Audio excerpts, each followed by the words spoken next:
চকরিয়ায় অভিযানে গিয়ে ডাকাতে ছুরিকাঘাতে প্রাণ হারালেন সেনা কর্মকর্তা।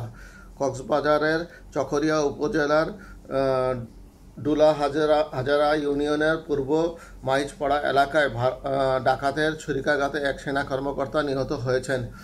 গতকাল সোমবার দিবাগত রাত 3:30টার দিকে এই ঘটনা ঘটে। সেনা কর্মকর্তার নাম মোহাম্মদ তানজিম সারোয়ার নির্জন। তিনি সেনাবাহিনীর লেফটেন্যান্ট পদে কর্মরত ছিলেন।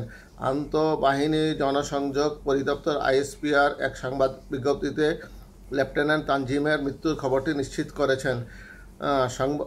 সংবাদ বিজ্ঞপ্তিতে বলা হয়, লেফটেন্যান্ট তানজিমের বাড়ি টাঙ্গাইল জেলায়। তিনি 82তম দীর্ঘমেয়াদী কোর্সে 2022 সালে বাংলাদেশ মিলিটারি একাডেমি থেকে আর্মি সার্ভিস করে কমিশন লাভ করেন। অভিযানে যৌথ বাহিনী ঘটনাস্থল থেকে 3 জন ডাকাতকে আটক করেছে বলে আইএসপিআরের সংবাদ বিজ্ঞপ্তিতে জানানো হয়। পাশাপাশি একটি দেশি তৈরি বন্দুক ও 6 রাউন্ড গুলি ও গোলাবারুদ উদ্ধার করে সেনাবাহিনী।